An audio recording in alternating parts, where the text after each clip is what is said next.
मैं गरीब बंदा हूँ। अपनी नौकरी को ही अव्वल दर्जे पर रखता हूँ, क्योंकि इसके अलावा मेरा कोई ऐसा कारोबार या काम धंधा नहीं जो मुझे पैसे दे सके। जब पहली मर्तबा एक अरबी मुर्दा खाने से गुस्ल का पानी लेने आया तो मेरी नौकरी का तीसरा रोज था। मैं तो पहले ही इस नौकरी से डरा हुआ था। बेशक कोई काम छोटा या बड़ा नहीं होता, लेकिन पूरा पूरा दिन मुर्दा खाने में इतने सारे मुर्दों के साथ नौकरी करना यकीनन दिल दहला देने वाला काम था। मैं मुर्दों के टैग देकर इनको रजिस्टर में भर्ती कर रहा था, जब अस्पताल का बेहतरीन डॉक्टर खुद चलकर मुर्दा खाने में आए, जिसके साथ एक अरबी भी था, जिसने बज़ाहिर तो शलवार कमीज पहनी हुई थी, लेकिन सर पर डब्बियों वाला रुमाल कसकर बांध रखा था। ऊपर से दाढ़ी का स्टाइल भी अरबियों वाला था। इसे देखकर एक लम्हे को मुझे शक हुआ कि मैंने शायद इस आदमी को कहीं देख रखा है। डॉक्टर के बताने पर इल्म हुआ ये अरबी है और इस मुल्क में पहली मर्तबा आया है। इस बात पर मैंने यकीन कर लिया, क्योंकि ये सुन रखा था कि हर इंसान का हमशक्ल इस पूरी दुनिया में होता है, तो शायद वहीं से किसी की मुशाबत पड़ गई होगी। मैंने जल्दी से डॉक्टर और इस अरबी को कुर्सी फरहम की, साथ ही हाथ बांधकर एकदम से मुहस्सिब होकर खड़ा हो गया। डॉक्टर इर्द गिर्द देखते हुए बोला, तुम्हारा नाम क्या है? जिस पर मैंने जवाब दिया, सर, शफीक अहमद। अच्छा, तो पहले वाला अटेंडेंट कहाँ है? तुम नए लगते हो। मुझे जो लगा था डॉक्टर मुनव्वर यहाँ पहली मर्तबा आया है, तो मैं गलत था। यानी वो पहले भी यहाँ आता जाता रहता है और पिछले काम करने वाले तक को जानता था। मैंने इसकी बात की तायीद करते हुए कहा, जी सर, मैं यहाँ 3 दिन पहले ही भर्ती हुआ हूँ और पहले वाला कहाँ गया इस बात का तो मुझे इल्म नहीं, बल्कि जब मैं यहाँ आया था तो यहाँ कोई भी नहीं था। मैंने हनूस लहजे में ताबेदारी से जवाब दिया। डॉक्टर अपनी ड्यूटी पर जाता हुआ मुझे कहने लगा, अच्छा शफीक, ये कमरुद्दीन है। ये अब अक्सर ही यहाँ आया करेंगे, बल्कि हो सकता है मजीद इनके साथ भी कोई यहाँ पर आए, तो तुम्हें इनके लिए काम करना होगा। मैं समझा नहीं था, भला मैं इस अरबी के लिए क्या काम कर सकता हूँ, जबकि मैं खुद ही अपने काम से मुतमईन नहीं था। लेकिन घर में मेरी बहनों की शादियां करनी थी, तो ये मजबूरी मुझे यहाँ पर खींच लाई थी, वरना मैं एक दिन भी इस मुर्दा खाने में न रहता। मैंने डॉक्टर को कहा, जी मैं क्या मदद कर सकता हूँ? अब इतना बड़ा पैराग्राफ तो इसके सामने दोहराने से रहा। हाँ, तो जब यहाँ मुर्दों को महफूज किया जाता है तो इससे पहले गुस्ल तो दिया जाता है ना? जी देते हैं। मैंने इस बात में सर हिला दिया। तो बस, तुमने यहाँ जितने भी मुर्दा औरतों को गुस्ल दिया जाए, इनके गुस्ल का पानी अलग अलग बोतलों में संभाल कर रख लेना है। मुख्तलिफ औरतों के गुस्ल का पानी मुख्तलिफ बोतलों में, और ऊपर ये बात याद से लिखनी है कि मरहुमा का नाम क्या था, उम्र, कद, शादीशुदा थी या कवारी। समझ गए? ये बात मेरे लिए बेहद हैरान कुन थी कि ऐसा क्यों करना है भला। लेकिन मेरे कुछ पूछने से पहले ही डॉक्टर खुद ही कहने लगा कि वो पानी कमरुद्दीन को चाहिए है। तुम जानते हो ना अरबी कितनी मेहनती और ज़हीन कौम है। बस इन्हें कुछ तजर्बात करना होते हैं, जिसके लिए खवातीन के गुस्ल का पानी चाहिए होता है, और तुम यहाँ आने वाले तमाम औरतों का पानी जमा किया करोगे। कमरुद्दीन का मुलाजिम वो पानी तुमसे ले जाया करेगा और इसके तुम्हें पैसे भी मिलेंगे। बस तुम इस बात का ध्यान रखना कि ये बात अस्पताल में नहीं निकलनी चाहिए, बल्कि कमरे तक ही महदूद रहे। इतना बोलकर डॉक्टर चुप हो गया। तो मैंने कहा कि सर, मेरा काम तो यहाँ की ड्यूटी देना है। मुर्दों को नहलाने के लिए तो 2 मर्द अलग से हैं और औरतों को 2 औरतें नहलाती हैं। तो आप इनसे कहें, अगर आपको गुस्ल का पानी चाहिए तो आप इनसे राब्ता करें।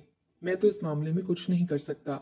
मैंने मुहज़्ज़िब अंदाज में मना करना चाहा, मगर डॉक्टर तेजी से बोला, जब वो नहला देंगी तो सफाई तो तुम करते हो, इन्हें मत करने देना। तो जो पानी जमा होगा इसे तुम अलग से संभाल लेना, और इस सब के तुम्हें पैसे मिलेंगे। अब मैं औरतों से तो इस तरह के मामला तय नहीं कर सकता। तुम कर सकते हो, और मेरा ये काम तुम ही करोगे, क्योंकि कमरुद्दीन को मैं बहुत अच्छे से जानता हूँ। इन्हें इनकार नहीं कर सकता, और अगर तुमने इनकार किया तो मुझे यकीनन यहाँ ऐसा मुलाजिम भर्ती करवाना पड़ेगा जो मेरे आसानी से काम आ सके। शुरू में डॉक्टर मुझे समझाने के लिए बोला था, आखिर में मुझे अस्पताल से निकलवाने की धमकी देकर चुप हो गया, और मैं बेहद डर गया था, क्योंकि मुझे ये नौकरी हर हाल में चाहिए थी। मैं इस नौकरी से किसी सूरत भी हाथ नहीं धो सकता था। ये मेरी जरूरत थी। अच्छा बताओ फिर क्या फैसला किया? मैं चुप रहा तो डॉक्टर खुद ही बोल उठा, गोया वो मुझे आज राजी करके ही यहाँ से जाना चाहता था। मेरा दिल बिल्कुल भी मुतमईन नहीं था। मुझे यही महसूस हो रहा था कि शायद ये इससे कोई गलत काम करें, लेकिन हामी भरने के अलावा कोई चारा नहीं था। ना चाहते हुए भी मैंने अपना सर अस्पात में हिलाया। डॉक्टर मुतमईन होकर अपनी जगह से उठा और मेरे कंधे को थपक कर इस अरबी की जानिब देखा, जिसने इशारतन मुझे समझाते हुए फौरन से अपनी जेब से कुछ पैसे निकालकर मेरी हथेली पर रखे, जो मैंने लेने से इनकार कर दिया। मगर डॉक्टर ने कहा, ये तुम्हारी जरूरत है, अगर ना होती तो तुम कभी भी इस काम के लिए हामी ना भरते। खैर, ये कोई ऐसा काम नहीं है, इसे सिर्फ इस वजह से पोशीदा रखा जाता है कमरुद्दीन के हरीफ इनके तजुर्बात से वाकिफ ना हो जाएं, वरना अगर तुम इस बात को फैला दो तब भी इससे कोई फर्क नहीं पड़ेगा। मगर मुझे तुम एतबार के काबिल लगते हो, उम्मीद है हमारा एतबार नहीं तोड़ोगे। साथ ही डॉक्टर ने अरबी से वो पैसे पकड़कर मेरी कमीज के ऊपरी जेब में डाल दिए और वो दोनों वहां से चले गए। मैं हैरान परेशान खड़ा था, मेरा पूरा माथा पसीने में भीगा हुआ था। जल्दी जल्दी मैंने पानी के 2 गिलास पीकर खुद को नॉर्मल किया और वापस अपनी ड्यूटी वाली जगह पर बैठ गया। अभी कुछ देर पहले होने वाले वाकये को याद करने लगा। इस वाकये पर दोबारा से गौर करने पर मुझे महसूस हुआ कि डॉक्टर्स बिल्कुल भी घबराए हुए नहीं थे और ना ही इनकी कोई हरकत मशकूक थी। क्या पता वो सचमुच इस पानी से कोई तजुर्बा करना चाह रहे हों, जो कि मुस्तकबिल में इंसानियत की फलाह के लिए अच्छा साबित हो। ये बात सोचकर मैं काफी हद तक ठंडा हो चुका था। अचानक से मुझे पैसों का ख्याल आया, तो मैंने अपनी जेब थपाकर नोट बाहर निकाले, तो मेरी आंखें हैरत से फटी की फटी रह गईं। वो 5-5 हजार वाले काफी सारे नोट थे। इतने पैसे तो मैंने जिंदगी में नहीं देखे थे, और ये एक साथ बगैर मेहनत के ही मेरी जेब में आ गिरे थे। एकदम से मेरे चेहरे पर एक बड़ी सी मुस्कुराहट ने अहाता किया और मैंने 2-3 मर्तबा इन पैसों को बार बार गिना और यकीन दहानी की कि वो रकम मेरा ख्वाब नहीं बल्कि हकीकत बनकर मेरे हाथों में मौजूद थे। मैंने जल्दी से एक 5 हजार का नोट निकालकर बाकी पैसे अपनी शलवार की जेब में छुपा लिए और घर जाते हुए बहुत से फल, बल्कि वो फल भी खरीदे जिन्हें हमेशा दूर से देखा था, कभी किसी दुकानदार ने छूने भी नहीं दिए थे। फलों के शॉपर हाथ में थामे आज मैं खुद को हवाओं में उड़ता महसूस कर रहा था, तो जाते ही वो फलों से भरे थैले बहनों के हवाले किए। एक साथ इतने सारे फल देखकर तो इन पर अजीब ही कैफियत आ रही थी। वो बार बार मुझसे यही पूछ रही थी, क्या हुआ भाई, तनख्वाह मिल गई है क्या? लगता है अब हमारे अच्छे दिन दूर नहीं। देखो, आज तुम्हें तीसरा दिन ही हुआ है सिर्फ नौकरी करते और हमारे दिन फिरने लगे। वो फल जो सिर्फ लोगों के कुल पर ही खाने को मिलते थे, आज एक कसीर तादाद में तुम खरीदने के काबिल हो गए हो। बहनों की बातें सुनकर मेरा सीना फख्र से एकदम चौड़ा हो गया। मेरी माँ भी चारपाई पर बैठी आंखों में आंसू लिए हमें देखकर कुछ पढ़ रही थी। इसने मुझे अपने पास बुलाया और माथा चूम कर बोली, खुश रहो मेरे बच्चे, आज तुम्हारी वजह से मैंने इतनी देर बाद अपनी बच्चियों के चेहरे पर ऐसी मुस्कान देखी है। रब तुम्हें सलामत रखे। बस आप दुआ करना, ये सब तुम्हारी दुआ की बदौलत ही है। जल्दी देखना हमारे दिन कैसे बदलते हैं। बेटा, तनख्वाह मिली है क्या? अम्मा अभी भी मुतमईन नहीं थी, लेकिन खुश बहुत थी। नहीं अम्मा, तनख्वाह तो 1 माह बाद मिलेगी, बस ये डॉक्टर ने मेरे काम से खुश होकर दिया है। मैंने बात गोल करके आधा सच झूठ सुना दिया। देखना शफीक अहमद, ध्यान से रहना, रिस्क हमेशा हलाल का ही अच्छा रहता है, वरना हराम में नीरी बर्बादी है। समझ रहे हैं ना? इबादत की तरह कमाने निकला करो। इससे पहले अम्मा मजीद अपनी बात खींचती, मैंने इस बात में सर हिला दिया और कहा, ठीक है अम्मा, सब इल्म है मुझे। बस अब तुम बुशरा के लिए रिश्ते देखना शुरू करो। जल्दी हम बुशरा के बाद तंजीला की शादी भी कर देंगे। और ये लो, इन दोनों का साथ साथ जहेज भी बनाना शुरू कर दो। साथ ही मैंने शलवार की जेब से आधे पैसे निकालकर अम्मा के हवाले किए, लेकिन वो परेशान दिखाई दे रही थी। फिर पूछने लगी, मुझे सही बताओ शफीक, के पैसे कहाँ से आए हैं? अब मुझे उलझन होने लगी थी। तेज लहजे में बोला कि सब जायज ही है। कहा ना, डॉक्टरों ने मेरे काम से खुश होकर दिए थे। अस्पताल में तुम जानती तो हो, ऐसे पैसे वगैरह लोग दिया करते हैं। लेकिन बेटा, तुम तो सदका लेने वाले कभी नहीं थे। अम्मा की तान फिर वहीं आकर टूटी, तो मैंने इन्हें सब कुछ सच बताना मुनासिब समझा। आखिर में कब तक इनसे ये सब छुपा सकता था? जब जब पैसे आते अम्मा यही सवाल करती और मैं बहाने बना बनाकर थक जाता। सो मैंने एक सच को चुना और मुख्तसर करके अम्मा की गोश गुजार कर दिया। साथ ये भी बता दिया कि अगर मैं इस काम से इनकार करता हूँ तो वो डॉक्टर मुझे नौकरी से निकलवा देगा। वैसे भी वो कौन सा गलत काम कर रहे हैं, तजर्बे ही करना चाह रहे हैं। अम्मा चुप कर गई। इसने मजीद कुछ नहीं कहा। मेरे लिए इतना ही बहुत था कि चलो, उन्होंने कोई एतराज नहीं किया। सो मैं धीरे से वो पैसे इनके सिरहाने रखकर कमरे में आकर लेट गया। मुझे नींद आ गई। ख्वाब में अपने आप को मुर्दों में गिरा महसूस करने लगा। इर्द गिर्द मुर्दा औरतें ही औरतें थीं, जो बार बार नफी में सर हिला रही थीं और शायद कुछ कह रही थीं। मगर मैं इस कदर घबरा गया कि बेचैनी से मेरी आंख खुल गई। उस वक्त ईशा की अजानें हो रही थीं। जानकर देखा तो दूसरे कमरे में से मेरी बहनों की आवाजें आ रही थीं। वो बहुत पुरजोश थीं। कल बाजार जाने के मंसूबे बना रही थीं। बुशरा कह रही थी, अम्मी, मैंने कभी फ्रॉक नहीं ली, कल मैं अच्छी सी फ्रॉक लूंगी। साथ ही तंजीला की फरमाइश थी कि मैं ऊंची एड़ी वाला जूता लूंगी। बस वो कभी बहस करती और कभी खिलखिलाकर हंस देती। उस वक्त मुझे ऐसा महसूस हुआ कि कितनी बेज़रर और छोटी छोटी ख्वाहिशात थीं इनकी, जो मेरी बहनें न जाने कब से अपने दिलों में छुपाए बैठी थीं। यहाँ तक कि मुझे भी पता नहीं चलने दिया। सच कहते हैं बेटियां बहुत हसास होती हैं। कब दिल में कौन सा गम छुपा ले किसी को नहीं पता चलता। एकदम से ही मेरा दिल भर आया। मैं जो खाना खाने बाहर आया था उल्टे कदमों वापस मुड़ गया। मेरी हिम्मत ही नहीं पड़ी कि मैं अपनी बहनों की खुशी में भंग डालूं। सो चुपचाप वापस आकर चारपाई पर दराज हो गया। उस वक्त मुझे अपनी पिछली जिंदगी याद आने लगी। बचपन में ही अब्बा का इंतकाल हो गया था और घर का वाहिद मर्द मैं था, जिसकी उम्र शायद उस वक्त 10 साल होगी। मुझसे छोटी दो बहनें थीं, एक 3 साल की और दूसरी साल भर की। अब्बा की जमीन थी जो वो काश्त करते थे और हमारा गुजारा हो जाता था। लेकिन इनकी वफात के बाद रिश्तेदार हमारे हमदर्द बनकर मैदान में आ गए। अब आए रोज कोई ना कोई रिश्तेदार हमारे घर पर मौजूद होता और अम्मा के साथ हमदर्दी कर रहा होता। मेरे ताया ने उस वक्त तो हमारा बेहद साथ दिया, लेकिन क्या इल्म था कि ये साथ हमारी बाकी की जिंदगी को बर्बाद कर छोड़ेगा। ताया ने ही अब्बा की सारी जमीन वाले मामलात सुलझाए, क्योंकि वो खुद तो काश्त नहीं कर सकते थे। सो अम्मा से कुछ दस्तावेजात पर दस्तखत लिए कि वो ये जमीन का टुकड़ा ठेके पर चढ़ा रहे हैं। अम्मा भी सीधी सादी अनपढ़ खातून थीं। उन्होंने भी अंगूठा लगा दिया। 1 महीना तो अच्छा गुजर गया, लेकिन फिर ताया ने जमीन से आने वाली आमदन देना बंद कर दी। अम्मा ने 2-3 मर्तबा पूछा तो वो आजकल पर ही डालते चले गए। लेकिन एक रोज अम्मा इनके पास खुद चली गईं। वहां जाकर मालूम हुआ कि ताया ने धोखे से वो जमीन अपने नाम करवा ली है। ताया से इस बात का पूछा तो उन्होंने बड़ी मासूमियत से जवाब दिया कि मेरे भाई ने ये जमीन मुझसे छीन कर इस पर कब्जा जमा लिया था, तो बस मैंने अपना असल हक वापस ले लिया। हालांकि इस बात में बिल्कुल भी सच्चाई नहीं थी। सब जानते थे कि मेरा ताया एक नंबर का फ्राडियाबाज है। वो किसी को खुश देख नहीं सकता। इसी ने धोखा करके अब्बा के हक हलाल की जमीन अपने नाम करवा ली। हम चुप कर गए, क्या कर सकते थे। उस वक्त मेरी माँ तन्हा और कमजोर औरत थी, जबकि मेरा ताया ताकतवर था। सो ये तो असूल है कि कमजोर को हमेशा चुप ही रहना पड़ता है, जबकि ताकतवर अपना असल रंग जरूर दिखाता है। लेकिन एक दिन इस ताकतवर को भी जवाब बरहल देना ही पड़ता है। सो हम लोग खामोश हो गए। अम्मा ने लोगों के घरों में काम करना शुरू कर दिया। पहले घर का सारा काम देखती और फिर बाहर का देखती। मैं 10 साल का था। उस वक्त मुझे इतना एहसास जरूर था कि मैं इस घर का वाहिद मर्द हूँ और मुझे अपने घर वालों के लिए कमाना है। मैं एक वर्कशॉप में काम करने लग गया। वहां छोटा बनकर सारा दिन मजदूरी करता।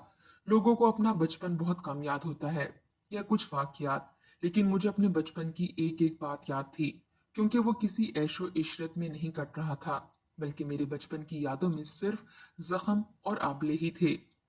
गांव में अव्वल तो कोई काम करने वाला रखता नहीं था, और जो रखते थे बहुत कम मुआवजा अदा करते। कुछ अम्मा के पैसे और कुछ मेरी मेहनत, ज्यादा तो नहीं, लेकिन दिन में एक वक्त की रोटी हमारे घर में पकने लगी। मैं थोड़ा बड़ा हुआ तो अम्मा को काम करने से मना कर दिया और कहा, जितना लाऊंगा सारे इत्तेफाक से खा लेंगे, आपको खुद को थकाने की जरूरत नहीं। मैं इस घर का मर्द हूँ, मैं देख लूंगा सारे मामलात। उस रोज मुझे अच्छे से याद है, अम्मा बार बार मेरा सर चूमती जाती और रोती जाती, साथ ही अब्बा को भी याद कर करके सिसकियां भरती। फिर एक तो मैं बड़ा हो गया था और कुछ काम करने का हुनर भी आ गया था, तो उसी वर्कशॉप पर मेरी तनख्वाह बढ़ गई थी। हालात अब भी किसी कहानी की मानिद पलक झपकते नहीं बदले थे। बस इतना फर्क पड़ा था कि अब एक वही वजह थी, हमारे घर 2 वक्त का खाना पकने लगा। ऊपर से बहनें भी बड़ी हो रही थीं। इनकी अलग परेशानी थी कि कल को इन्हें ब्याना भी है। फिर अम्मा की दुआओं का नतीजा था जो हमारे मोहल्ले का इलेक्शन लड़ने लगा, तो हमसे वोट मांगने आया, जिसके नतीजे में अम्मा ने इससे दरख्वास्त की कि मेरे बेटे को कहीं नौकरी पर लगवा दो। वो चूंकि इस मोहल्ले में पलकर जवान हुआ था, सो हमारे हालात से अच्छी तरह वाकिफ था। इसने यकीन दहानी करवाई कि वो जरूर मुझे कहीं ना कहीं नौकरी पर लगवा देगा। उस शख्स ने अपना वादा पूरा करके दिखाया और ठीक 1 माह बाद मेरी नौकरी लेकर हमारे घर आया। घर आकर वो थोड़ा परेशान था, क्योंकि मुर्दा खाना की नौकरी थी। सो अम्मा को ये बताते हुए हिचकिचाहट का शिकार था, मगर अम्मा ने इसे दुआएं देते हुए बहुत शुक्रिया अदा किया कि अगर ये नौकरी भी ना होती तो हम क्या कर सकते थे। सो उस रोज हमारे घर सब लोग बहुत खुश थे। अम्मा ने अपने हाथों से मीठी सेवइयां पकाकर पूरे मोहल्ले में बांटी थीं और बार बार शुक्राने के नवाफिल अदा करने बैठ जाती।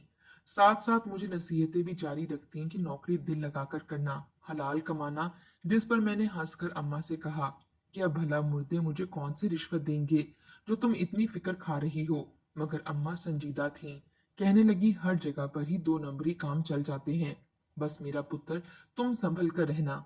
मैंने अम्मा की नसीहत को दिल में अच्छी तरह बिठा लिया, लेकिन अगर अपने आज के दिन पर नजर दौड़ाऊं तो इस सौदे में मुझे कोई बुराई बज़ाहिर तो दिखाई नहीं देती थी, लेकिन यकीन भी नहीं था कि वो काम बुरा नहीं है। जरूर इसके पीछे कोई मंतक होगी। ऊपर से 5,000 के इतने सारे नोटों ने वैसे ही मेरे दिमाग पर एक जाला सा बुन दिया था, जिसे मैं लाख चाहकर भी वो साफ नहीं कर पा रहा था। बस इसी तरह की बातें सोचते कब मैं नींद की वादियों में उतर गया कुछ याद नहीं। अगले रोज मैं अस्पताल गया तो यूं महसूस हो रहा था कि गोया हर इंसान मेरी जानिब देखकर एक दूसरे को इशारे कर रहा हो। हाँ, यही वो शख्स है जो मुर्दों के गुसल का पानी बेचता है। लेकिन ये सब मेरा वहम था, और वहम का इलाज किसी के पास नहीं। ड्यूटी पर पहुंचा तो पता नहीं मेरा इम्तिहान था या फायदा। वहां एक लवारिस औरत की लाश आई पड़ी थी और मुर्दे नहलाने वाली दो औरतें वहां उस औरत को नहलाने की तैयारी कर रही थीं। मैंने पहले तो उनसे मुलाकात की और इन्हें अपना तारुफ करवाया, साथ ही ये भी कह दिया कि मुर्दा खातून को नहलाने के बाद सफाई ना करें, मैं खुद ही कर लूंगा। इस बात पर इन दोनों औरतों ने एक दूसरे को देखा और आंखों ही आंखों में इशारे करके हंसी। लेकिन वो औरतें मुझे अजीब तरह से देखने के बाद बोलीं, तो अच्छा, तो तुम तैयार हो गए इस काम के लिए? कौन से काम के लिए? मैंने अपने माथे पर आया पसीना साफ किया, जिस पर एक औरत कहने लगी, ज्यादा बनने की जरूरत नहीं। तुम्हें पानी चाहिए ना, हम तुम्हें दे देंगे। बस तुम हमें हमारा हिस्सा वक्त से दे देना, वरना जैसे पिछले अटेंडेंट को नौकरी से निकलवाया था, अब तुम्हें निकलवा देंगे। मैं समझा नहीं, क्या कह रही हो तुम दोनों? मैंने हैरानगी से पूछा, क्योंकि मैं बहुत कुछ समझ चुका था लेकिन इनके मुंह से सुनना चाहता था। अरे बच्चे तो हो नहीं तुम, जो ना समझ सको। अगर हमारे मुंह से सुनना चाहते हो तो सुन लो। जो बंदा यहाँ पहले काम करता था, एक दो मर्तबा इसने हमें हमारा हिस्सा नहीं दिया, तो हमने इसे निकलवा दिया यहाँ से। अब तुम शराफत से आधा हिस्सा हमें देते रहना, तो टिके रहोगे, वरना यहाँ से 1 मिनट में निकलवा देंगे। तुम पर इल्जामात लगवाकर कि तुम सही किरदार के हामिल इंसान नहीं हो। ये सुनकर मैं चुप ही रह गया। ये तक नहीं पूछ सका कि तुम दोनों को इस मुतल्लिक कैसे पता है। इतनी देर में मेडिकल के बच्चों को एक डेड बॉडी चाहिए थी तजर्बे करने के लिए, तो मैं इन मामलात में मशगूल हो गया। और कुछ देर बाद जब वापस आया तो वो दोनों खवातीन इस औरत की मैयत को नहला चुकी थीं। मैंने देखते ही पूछा, पानी? तो वो मुस्कुराकर एक कोने में बड़ा गैलन उठा लाई, जिसके ऊपर औरत का नाम, उम्र, कद वगैरह सारी तफसीलात लिखी हुई थीं। ये तुम लोगों को कैसे पता है और इसका क्या किया जाता है? मैंने बिल आखिर वो सवाल पूछ ही लिया जो कब से मेरे दिल में था। देखो भाई, तुम इन मामलात में ना पड़ो, वरना पछताओगे। जो हो रहा है, जैसे हो रहा है, होने दो। तुम इन सब से दूर रहो, लेकिन मुझे कुछ तो बताओ। मेरी सुई अभी तक वहीं पर अटकी हुई थी। इनमें से एक औरत बोली कि तुम मुझे ऐसे लगते तो नहीं, शायद इस डॉक्टर ने तुम्हें मजबूर किया है। खैर, इस डॉक्टर का कोई कुछ नहीं बिगाड़ सकता। वैसे भी वो जानता होगा कि आज यहाँ एक औरत की मैयत आई है, तो तुम्हें ये पानी हर हाल में ही देना होगा। तुम भी जिंदगी से हाथ धो बैठोगे। इन औरतों की बातें सुनकर मेरे सारे खदशात मुझे सच होने लगे, लेकिन मैंने हार नहीं मानी। मैं किसी ऐसे काम का हिस्सा नहीं बन सकता था जिसकी बुनियाद गलत हो। मैंने इनके सामने दरख्वास्त की कि मुझे सच्चाई बता दें, जो भी है। पहले तो वो कश्मकश का शिकार रहीं, फिर इनमें से एक बोली, भाई, तुम हमें अच्छे शरीफ इंसान लगते हो। अगर तुम खुद इन सब से बचना चाहते हो तो हम तुम्हें नहीं रोक सकते, लेकिन हमारे घर तो इसी कमाई से चलते हैं। खैर, अगर तुम सच जानना चाहते हो तो जब इस अरबी का मुलाजिम तुमसे पानी लेने आए, उसे पानी दे देना, लेकिन फिर चुपके से इसका पीछा करना। जब वो मंजिल पर पहुंच जाएगा तो तुम्हें तुम्हारे तमाम सवालात के जवाबात मिल जाएंगे। इससे ज्यादा ना हमसे कोई उम्मीद तुम रखो, ना ही हम तुम्हारी मदद कर सकते हैं। मैं मान गया। वो औरतें अपना काम करके चली गईं। मैंने भी उस अरबी को दिए गए नंबर पर फोन मिलाकर इसे बता दिया कि गुस्ल का पानी तैयार है, किसी को भेज कर मंगवा लो। ठीक 1 घंटे बाद अरबी का मुलाजिम वहां पानी लेने के लिए मौजूद था। मेरी ड्यूटी भी खत्म हो चुकी थी, मगर मैंने यही जाहिर करवाया कि मैं ड्यूटी पर हूँ। साथ ही इसे पानी वाली बोतल दे दी, जो इस मुलाजिम ने अपने थैले में छुपा ली, और मुझे जेब से कुछ पैसे निकाल कर पकड़ाए, जो मैंने लेने से साफ इनकार कर दिया। लेकिन इस मुलाजिम की जिद थी मैं वो पैसे हर हाल में रखूं। मैंने वो पैसे लिए और लेकर वापस मुलाजिम की जेब में डाल दिए कि मेरी तरफ से ये तुम रख लो। जिस पर वो एकदम से खुश हो गया और जाने के लिए वापस मुड़ा। मैंने फटाफट अस्पताल की वर्दी तब्दील की और इस आदमी का पीछा करने लगा। वो बहुत मगन होकर अपनी मंजिल की जानिब जा रहा था। इसे तो गुमान भी नहीं था कि कोई इसका पीछा कर रहा है। मैं भी बच बचाकर हर तरह की एहतियात को सामने रखते हुए इसके पीछे चलता रहा। बिलाखिर वो एक निचले दर्जे की आबादी में आकर एक गली की जानिब मुड़ा। तो मैंने सोचा कि वो अरबी तो इतना अमीर कबीर है, फिर ऐसी जगह क्यों रहता है। फिर ख्याल आया क्या पता ये मुलाजिम अपने घर आया हो। यही सोचकर मैंने इसका पीछा जारी रखा। वो मुलाजिम एक खस्ता हाल मकान में चला गया और मैं बाहर खड़ा होकर इसकी वापसी का इंतजार करने लगा। काफी देर खड़ा रहने के बाद जब वो मुलाजिम बाहर नहीं निकला तो अब मुझे शक होने लगा। कहीं यही तो इसकी मंजिल नहीं, कहीं इसे ये पानी यहीं पर तो नहीं लाना था। लेकिन अब मैं अंदर कैसे जाकर देख सकता था। ऐसा क्या बहाना बनाऊं कि अंदर जाने की इजाजत मिल जाए। मैं इन्हीं सोचों में गर्क था जब मेरी नजर गली में मौजूद ऐसी चीज पर पड़ी कि मेरी रूह लरस गई। मैं चंद लम्हे तक तो अपने शक को यकीन में बदलने की कोशिश करता रहा। बिल आखिर जब मुझे यकीन हो गया तो मुझे अम्मा की बात याद आई कि कुछ भी हो हराम मत कमाना। लेकिन यहाँ जो कुछ मैं देख चुका था मुझे तो अपने होशो हवास जाते हुए महसूस हुए। लेकिन मैं कोई भी अमल सिर्फ इस चीज को देखने की बुनियाद पर नहीं कर सकता था। लेकिन अपने यकीन को मजीद पूरे यकीन में करने के लिए मैंने गले में पड़ा रुमाल मुंह के गिर्द लपेटा और इस घर का दरवाजा खटखटाया। कुछ ही देर बाद वही मुलाजिम बाहर निकला, लेकिन चूंकि मेरा मुंह ढपा हुआ था तो वो मुझे पहचान नहीं पाया और आने की वजह पूछी। तो मैंने इसके करीब होकर कहा मैं एक मुखबर हूँ। तुम्हारे मालिक ने जिससे पानी लिया है अस्पताल वाला, इसकी अहम खबर लाया हूँ। ये सुनकर मुलाजिम के कान भी खड़े हो गए और अगले ही लम्हे वो मुझे घर के अंदर ले गया। इस घर में से अजीब सी बदबू आ रही थी जो कि मेरी नाक पर कपड़ा होने के बावजूद दिमाग को चढ़ रही थी। मुलाजिम मुझे कमरे में ले गया जहां वो अरबी बैठा था, लेकिन उस वक्त इसकी हालत अजीब सी थी। जिस्म पर सिर्फ एक लुंगी थी, सर गंजा था और गले में बहुत सी अजीब शक्लों की मालाएं पहने वो अपने सामने आग सुलगाकर बैठा था। साफ जाहिर था कि वो कोई जादूगर आमिल है जो काले जादू में महारत रखता है। मुझसे इसने आने की वजह पूछी तो मैंने बताया कि जिस शख्स से तुमने पानी लिया है इससे आइंदा पानी मत लेना। किसी और अस्पताल से राब्ता कर लो या किसी और अस्पताल का डॉक्टर ढूंढ लो। इस ढोंगी अरबी ने हैरत से पूछा कि ऐसा क्यों। तो मैंने अपने चेहरे से वो रुमाल हटाकर कहा क्योंकि मैं अपनी कमाई में हराम की आमेजिश नहीं चाहता। मुझे अपने सामने देखकर वो एकदम से हैरान हो गया। इसका हाथ जल्दी से किसी चीज की जानिब बढ़ा, लेकिन मैंने इसे रोक दिया कि मैं यहाँ तुम्हें कोई नुकसान पहुंचाने नहीं आया हूँ। ना मैं तुम्हारे रास्ते में आऊंगा, ना ही तुम आना। वो जगह मेरी रोजी का वाहिद जरिया है। तुम कहीं और से भी पानी हासिल कर सकते हो जो तुम्हारे लिए ये काम खुशी खुशी सरअंजाम देने को तैयार हो, मगर मैं तैयार नहीं हूँ। अगर तुम मजीद मुझ पर दबाव डालोगे तो मैं नौकरी छोड़ दूंगा। इसलिए तुम्हारे गुनाह पहले ही बहुत ज्यादा हैं। मेरी बद्दुआ मत लेना। मेरी ये बात सुनकर वो सोच में पड़ गया, फिर बोला तुम बहादुर इंसान लगते हो और समझदार भी। चलो मैं तुमसे वो पानी नहीं लूंगा। ना तुम मेरे मामलात में आओ ना मैं तुम्हारे में आता हूँ। लेकिन अगर कभी तुम मेरे रास्ते में आए तो मेरे पास जादू का हथियार मौजूद है। मैंने इस बात में सर हिला दिया। फिर वो बोला तुम्हें मेरे मुतालिक कैसे इल्म हुआ। जिस पर मैंने कहा पहली मर्तबा तुम्हें देखा तो यही लगा पहले भी कहीं देख चुका हूँ, लेकिन तुम्हारा हुलिया मुख्तलिफ था। अभी बाहर तुम्हारे मुलाजिम का पीछा करते हुए गली में तुम्हारा इश्तिहार देखा तो मेरा शक यकीन में बदल गया। तुम्हारे ऐसे ही इश्तिहार जगह जगह रुल रहे हैं, तो बस वहीं पर शक्ल देखी थी तुम्हारी। अब तुम बताओ कि तुम पानी का क्या करते हो। मेरी बात पर वो हंसकर बोला हमने क्या करना है, काला जादू ही करते हैं। जादू में ये पानी बहुत अहम होता है। खैर अब तुम जाओ। वहां से जाने से पहले जितने पैसे इसके बच गए थे वो मैंने वापस कर दिए और कहा कि जल्द ही बाकी पैसे भी वापस लौटा दूंगा। वो मुझे देखता रहा, फिर हाथ बढ़ाकर पैसे वापस ले लिए। जिस वक्त मैं वापसी के लिए कदम बढ़ा रहा था यही सोच रहा था कि मैं कमजोर हूँ, हर किसी से नहीं लड़ सकता, लेकिन कम अज कम खुद को महफूज रख सकता हूँ। मैं आज इसे रोकता तो कल ये मुझको मरवा देता।